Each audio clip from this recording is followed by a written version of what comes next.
ભાવનગર જિલ્લાના મહુવા નગરપાલિકાનું રાજકારણ છેલ્લા ઘણા સમયથી ગરમાયેલું છે। મહુવા નગરપાલિકાનું બજેટ મંજૂર કરવા માટે ભાજપ દ્વારા વિહીપ આપી હોવા છતાં ભાજપના 19 સભ્યોએ બજેટનો વિરોધ કરતા અંતે બજેટ નામંજૂર થયું હતું, જેનો પડઘો છેક પ્રદેશ ભાજપ સુધી પડ્યો છે। આગામી દિવસોમાં મહુવા નગરપાલિકા સુપરસીડ થવાની શક્યતા બળવત્તર બની છે। મહુવાનું રાજકારણ વર્ષોથી વિવાદાસ્પદ રહ્યું છે। અગાઉ પણ મહુવા નગરપાલિકામાં વિશ્વાસની દરખાસ્તને લઈને લાંબો સમય વિવાદ ચાલ્યા બાદ અંતે સમાધાન તરફે પગલાં ભર્યા હતા।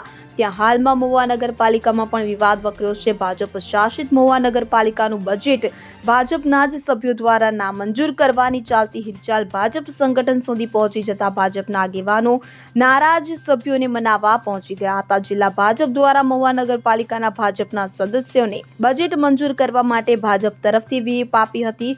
સામાન્યત ભાજપ દ્વારા વ્હીપ આપવામાં આવે તો તે હુકમનું પાલન કરવાની ભાજપના સભ્યોની ફરજ બની જાય છે। ત્યારે મહુવા નગરપાલિકાના બજેટ માટેની સાધારણ સભા મળવા પામી હતી, જેમાં નગરપાલિકાના પ્રમુખ ચાંદીબેન મહેતાએ પુરાંતવાળું બજેટ રજૂ કર્યું હતું। સભા દરમિયાન ભાજપના 19 સભ્યોએ બજેટનો વિરોધ કર્યો હતો, જ્યારે 11 સભ્યોએ બજેટની તરફેણ કરી હતી તથા કોંગ્રેસ પક્ષના 5 સભ્યો ગેરહાજર રહ્યા હતા અને સભ્ય અલ્તાફભાઈ બદામીએ બજેટની ફેવરમાં મતદાન કર્યું હતું। બજેટ રજૂ કરતા પહેલા ભાજપના 19 સભ્યોએ બજેટની તરફેણમાં મતદાન કરવા જણાવ્યું હોવા છતાં વિરોધમાં મતદાન કરતા 19 સભ્યોને સસ્પેન્ડ કરવામાં આવી અને નગરપાલિકા સુપરસીડ થવાની પૂરેપૂરી શક્યતા વર્તાઈ રહી છે।